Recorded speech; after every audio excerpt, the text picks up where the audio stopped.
situation, and I had never been, victimized by anybody before. So I didn't think much of it. As I was bending over to pick up my dog's mess, one of them grabbed me by the hips and with an erection, just started thrusting at me very violently. I was terrified. I was alone. I didn't have a weapon on me. And so, it took a while for me to get over that, because whether I like it or not, I have to walk my dog. Right. Sometimes I have to do it at night, right? And so I had to kind of think about that every single time I was taking my dog. Anna Kasparian made her first appearance on Piers Morgan Uncensored to talk with Piers Morgan, where she actually destroyed and exposed her former political party, the Democrats. Now, we have here Anna Kasparian, as I said, on her first appearance with Piers Morgan, where she's talking about her ways as a Democrat and how she is still as an independent. And don't be fooled, Anna Kasparian still ideologically and policy is left-wing, and at the same time she was speaking harshly critical of the Democrat Party. So Anna Kasparian has made her point known several times about the Democrats, calling them the establishment, and now she's just going, and now Anna Kasparian is just simply calling them what they are, left-wing nut jobs and stuff. So here we are with the clip of Anna Kasparian. We're talking with Piers Morgan about the Democrat Party. And if you enjoy our sharing this video, go ahead, smash the like button, share the video far wide across social media, and be sure to subscribe to the channel, click bell notifications, so that way be notified of future uploads and updates. I have no respect for women who voted for Trump, okay? Yeah, me too. I think so poorly of them, and the reason why is because, look, I don't think that you're a single issue voter. I just think you're dumb, okay? I think you're fucking dumb. All right, just a heads up. This is a classic clip of Anna Kasparian back in 2016 that Piers Morgan shared. So that way, Piers Morgan can share with Anna Kasparian, like as a segue for Anna Kasparian to go ahead and discuss how she's changed from 2016 to the Anna Kasparian who left the Democrat Party in 2024. When you vote for someone who openly treats women like second-class citizens, who talks about them as if they're nothing more than a piece of meat, who has been accused of sexually assaulting them, who has been caught on tape talking about groping them and grabbing them by the pussy without consent, yeah, you're an idiot. You're an idiot. So, Anna, have you moderated your view of Trump voters this time around? To say the least. That video I am not proud of, I will say that. And, I had a very emotional reaction to news that Trump won in 2016. I was totally blindsided by it. And to be quite frank, I think that attacking voters is one of the worst things you can do. These are our fellow Americans, regardless of who they vote for or what they think. In order for this great experiment in America to work, we have to respect each other. And so that was 8 years ago. I'd like to think that I've matured since then, and I hope that I can prove that maturity through the work that I do today. You said 5 days before the election, you posted this, I think, to X, I don't support Trump.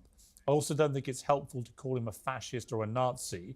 Those words actually mean something beyond not liking a candidate. I mean, I completely agree with you. And I respected you for saying that. Because actually, the over-demonization of Trump, all it did was help him and damage the left anyway. I mean, it was an act of self-harm. Because most reasonable-minded people went, well, hang on, Hitler killed 12 million people. What are you talking about? And if he was such a terrible fascist, why didn't he behave like a fascist for 4 years when he had the chance? And the truth is he didn't.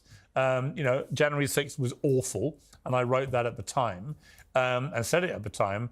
But other than that, where you could construct an argument for this was the kind of thing you would see in a sort of a banana republic, there's nothing about Trump's first term which screamed fascism to me. And I felt that persistent attack and he's the new Hitler was just ludicrous. Mm-hmm. Well, it's insulting for the Jewish community that, of course, was victimized by Hitler. It kind of downplays or minimizes the severity and the brutality of Hitler and what he carried out. But, I think that just to play devil's advocate, those who kind of use phrases or words like fascist in order to describe Donald Trump, they're not using it in an academic sense. They're using it in regard to some of the, authoritarian tendencies that we heard about regarding Donald Trump in his first term. And, you know, you can argue, well, there's a lot of hearsay, there's a lot of comments from disgruntled former administration officials who claim that Trump said these things behind closed doors. If you want to make that argument, that's fine. But even if, let's give those individuals the benefit of the doubt and just assume that Trump did, in fact, say those things during closed-door meetings, it still doesn't rise to the actual definition of a fascist, right? I mean, where are the brown shirts? You know, where is the militarized citizenry that's going to carry out, you know, Trump's dirty deeds? It's a type of hyperbole that I don't think Democrats, and I'm not talking about the voters, I'm talking about Democrats in positions of power, genuinely believed. I think what they did is use tactics of fear and division in order to accumulate votes and support in lieu of having an actual imagination of what this country could be if they implement policies that make the lives of ordinary Americans better. The Democrats have made a deal with the devil, and the devil is their corporate donors. And since their corporate donors want very specific things for the donations that they're providing to these politicians, and usually that's policy that does not bode well for American workers, what Democrats tend to do is lean into tactics of fear, or they talk about culture war issues, right? They lean into the culture war. And every election cycle, they get more and more maximalist with what they claim they want to carry out on these culture war topics. And they've gone too far. And I think Americans have kind of fought back against them. Wow. So Anna Kasparian has actually changed her ways, did a sort of a 360, more like more like halfway of that point. But the fact of the matter is, Anna Kasparian is the different Anna Kasparian somewhat from 2016, where she's actually respecting the views of those who are on the right a little more often. As you all heard her yourselves, Anna Kasparian was ashamed of what she said back then about, you know, the voters, the female voters who supported Trump then compared to now. Because now Anna Kasparian understands more about, you know, what Trump is doing for the people, as well as why people are supporting Trump now, because the Democrats failed them and the people realized that. Even Anna Kasparian, and I wish she could have, you know, supported Trump, but Anna Kasparian, that has her own choice and her own right to not support a particular candidate of any kind. So Anna Kasparian also lays it into the Democrat Party even further, exposing them, and she's right. The Democrats actually made a deal with the devil and everything, because the Democrats decided to go far left, to the point where immorality is, for them, is becoming the new normal, okay? Where different, like, the same-sex marriage was legalized, as well as, you know, the issues of, you know, delaying the babies and everything. And then there's also matters of, you know, now we're seeing that that Democrats are also looking to go ahead and put woke ideology in every piece of content, trying to make that normalized, not only content, but also in the public education too, inside the schools, where people don't want their children to go ahead and be exposed to this kind of stuff. This is where Anna Kasparian, you know, actually exposes them, where they made the deal with the devil, and it shows that the Democrats don't care about the American people anymore. They just want to put their agenda of identity politics out there. And Anna Kasparian herself used to be one who stated that, you know, it should be about identity politics, but now she's saying that identity politics failed and no one cares about that. People care about, you know, the cost of living going high, like, are their families going to be able to eat, or are they going to have to make the choice of, you know, paying electric bills, so on and so forth. Okay, so this is where Anna Kasparian actually dove into that kind of point. You gave some, I mean, 3 events that you've referenced which made you reassess your political alignment. The first one was when you revealed you'd been sexually assaulted by 2 homeless people in LA in 2022, and you were accused of stigmatizing your unhoused neighbors, which was a staggering response to a woman revealing she'd been sexually assaulted. Tell me about that. Right. I mean, you know, I hate having to like relive it, but yeah, I was walking my dog and there were 2 men coming toward me. But, you know, living in Los Angeles, there is a large homeless population, and I had never been, you know, victimized by anybody before. So I didn't think much of it. As I was bending over to pick up my dog's mess, one of them grabbed me by the hips and with an erection, just started thrusting at me very violently. I was terrified. I was alone. I didn't have a weapon on me. And so, it took a while for me to get over that because whether I like it or not, I have to walk my dog. Right. Sometimes I have to do it at night, right? And so I had to kind of think about that every single time I was taking my dog out to walk. And so I had just opened up about it on our show, not really thinking that it was going to lead to backlash. I wasn't even looking for sympathy.